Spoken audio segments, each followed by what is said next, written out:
democracynow.org, the War and Peace Report, as we continue our special on the return of Manuel Zelaya, the ousted president of Honduras. We turn to Adrienne Pine, a professor of anthropology at American University. You've just written a piece, Zelaya's Return, Neither Reconciliation Nor Democracy in Honduras. Explain the significance of the return and what is not happening here.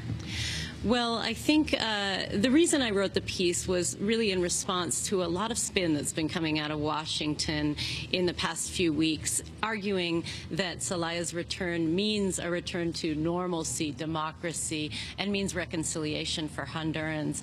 And here in Honduras, speaking to lots of sectors of the resistance movement, it's clear that nobody sees this as a reconciliation in the sense that there's a reconciliation between the people and the people who carried out the coup. But rather, what this is something that people have longed for, the return of Manuel Zelaya. But that's all that it is. In order for there to be reconciliation, there needs to be justice. That's what the people in the resistance movement are arguing. The impunity for the people who carried out the coup, the impunity for human rights violations, the impunity for crimes against humanity carried out during the period of the coup, and the ongoing violence, the ongoing state violence needs to end. And so I'm arguing that these arguments coming out of the State Department, from Hillary Clinton herself, and from a whole bunch of sort of latter-day Honduras experts are really flawed and even dangerous. They lead towards the argument that Honduras should be reintegrated into the OAS. There's this sort of common sense assumption that this will help Honduras. But within the resistance movement in Honduras, people are saying, we don't even recognize the government of Pepe Lobo. The last thing we want is for the Organization of American States to recognize it, because that weakens the stance of those who are trying to bring attention to the horrible human rights violations. Why don't you talk about this? In the United States, we hear hardly anything about what's happening in Honduras. What are the conditions on the ground? The conditions on the ground are atrocious, truly atrocious. In the past few months, the levels of state violence, that is military and police violence against people exercising their right, it's also a right here in Honduras to protest, have been equal to those just following the coup. Teachers have been on strike, have been protesting the full-scale privatization of education, which is one of the main agendas of the Lobo administration. And in March, there were massive protests throughout the country. Police and military, and the police are also militarized, so they're sort of conflated institutions in many ways, responded to these protests by firing live bullets and tear gas canisters directly at the protesters. One of the protesters who was killed was Ilse Velasquez, who was a teacher herself, but also the founder of COFADE, one of the most important human rights organizations in Honduras. She was killed by a tear gas canister shot into her head, made in the United States, provided by United States aid to the military and police here. And the response we've gotten from the State Department for these horrific crimes against teachers protesting against the removal of public education from the country has been almost mockery. It's just been horrible, blaming the teachers for getting themselves killed, for example. Explain exactly who said what. Jeremy D. Spector, who is the attaché for labor and human rights issues here in the Tegucigalpa embassy, the U.S. embassy in Tegucigalpa, in a letter blamed the protesters, called them thugs, said that the embassy had already spoken to the police and human rights issues were taken care of vis-a-vis police, but what they were really worried about was these violent, and he used the word thugs, who were provoking disorder and violence, and he actually blamed the resistance movement on Ilse Velasquez's death, because she was run over by a vehicle in the chaos of the tear gas after she had been shot in the head by the state forces, the state security forces. it was clear that the tear gas canister shot in her head is what really killed her, but he used the fact that she was also run over by a car following that to blame the resistance for this, which obviously wouldn't have happened if there weren't tear gas being shot and people trying to escape it in the first place. So that's the kind of responses we've seen from the State Department and also from the Honduran government. So just this week, students at a high school in Tegucigalpa were protesting the fact that their math teacher they had no math teacher because their math teacher was one of the hundreds of teachers who was suspended by the Lobo administration for protesting, for violently protesting the privatization of education.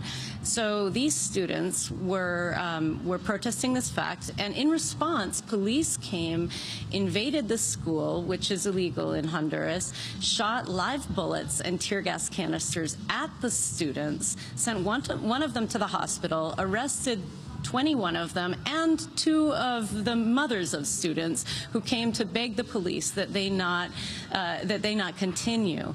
And this is the state of human rights right now, after the Cartagena Accords were signed. It's interesting that President Lobo himself visited New Orleans to look at their school system since Hurricane Katrina, after they fired all the teachers and set up a whole new system of charter schools. In fact, there's no coincidence at all there. A statement was issued by Lobo's office saying that they were very happy to meet with the charter school administrators in New Orleans because one of their main problems was the teachers union here in Honduras, and this was a way to deal with that problem. So it's a direct attempt not just to remove the possibility of education for vast numbers of Honduran poor children, but also to destroy one of the strongest unions that had been a pillar of the resistance movement and of democracy in Honduras. Adrienne Pine, can you talk about the anti-terrorist law? The anti-terrorist law is a law promoted by Oscar Alvarez, who's the Minister of Security under Pepe Lobo. He was also a previous Minister of Security, and he's also the nephew of Gustavo Alvarez Martinez, who was the head of the Death Squad, Battalion 316, in the 1980s. So there's a long trajectory there. And that Death Squad battalion, just succinctly for people who are not familiar with it. Battalion 316 was a CIA-trained death squad that disappeared and tortured and killed over 200 people in the 1980s during the Reagan era. This was done with the knowledge of John D. Negroponte, who at the time was ambassador to Honduras, and he, in fact, excised the specific mention of this from the human rights reports coming out from the U.S. government, State Department human rights reports. So a very sordid history that the United States government is deeply involved in. This was at a time when the U.S. was using Honduras under Negroponte's ambassadorship as a launching ground for the Contras again in the war in Nicaragua. That's correct. Honduras was sort of seen as the U.S. base. It was even referred to as USS Honduras by expats, U.S. expats here in Honduras, and it was being used not only to launch operations against Nicaragua, but also against El Salvador. And that's really the history of Honduras, is that it has been the U.S. military base in the region, and we're seeing that dramatically increase since the coup took place. We have 2 new bases in Honduras in areas that perhaps not coincidentally there have recently been oil found in one. The other is supposedly drug war based. They're both supposedly, the justification is they're dealing with a drug war, but what we've seen with U.S. bases is that they haven't at all decreased the flow of drugs in other countries, in Colombia and Mexico, but rather have led to greater violence. There's one other very important issue to note, which is that legally, under the Honduran Constitution, the U.S. military presence presence is temporary. And even though that's a fiction, because they've been here for many years, many decades, there's always been an effort to maintain this facade by creating temporary structures. And just a few weeks ago, we discovered that the U.S. was offering a contract, a pre-solicitation for contractors to build permanent barracks in Sotocano Air Force Base, which is the most important Air Force base here in Honduras for the United States. And those barracks would be at a cost of up to $25 million to the U.S. taxpayer, and will cover 7,000 square meters of Honduran territory. This is also interesting because just before President Zelaya was forced out, he was talking about taking over Pomarola military base that is used by the United States. It is a very important hypocrisy to point out on the part of the U.S. government, because one of the key defenses that Hugo Lawrence, the ambassador here in Tegucigalpa, has used to argue that the United States was not involved in the military coup in 2009 was that when the plane carrying Zelaya out of the country landed in Sotocano, it wasn't really landing in a U.S. Air Force base, because Sotocano is actually Honduran territory and Honduran controlled. We know that's a lie, but because of their language around it being temporary, they were able to not have those accusations stick. Well, now it's permanent. Now they're building concrete structures, and they won't be able to maintain that fiction any longer. Back to the anti-terrorist law. Yeah. So back to the anti-terrorist law. Basically what the anti-terrorist law does, it builds upon the anti-gang law, which was actually written in 2003 by Pepe Lobo when he was president of Congress, which defined identities as criminal. So it criminalized belonging to a gang, but it also criminalized things that were identified with belonging to gangs, like tattoos and hanging out with people in gangs.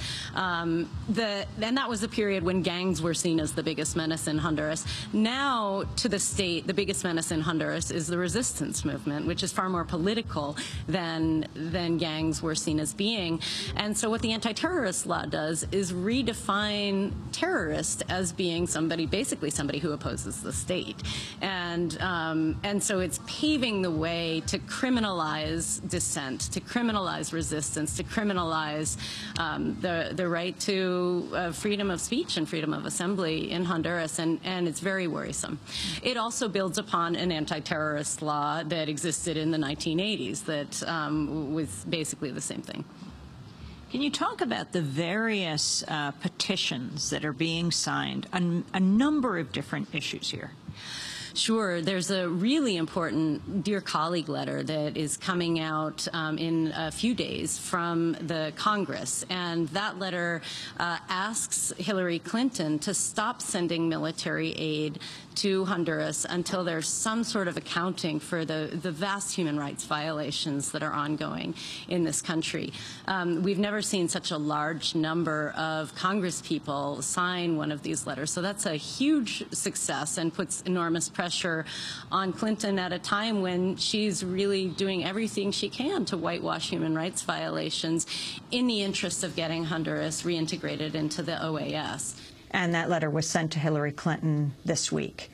That was Adrienne Pine, professor at American University, speaking to us in Honduras. Special thanks to Hani Massoud, Andres Contreras. I'm Amy Good.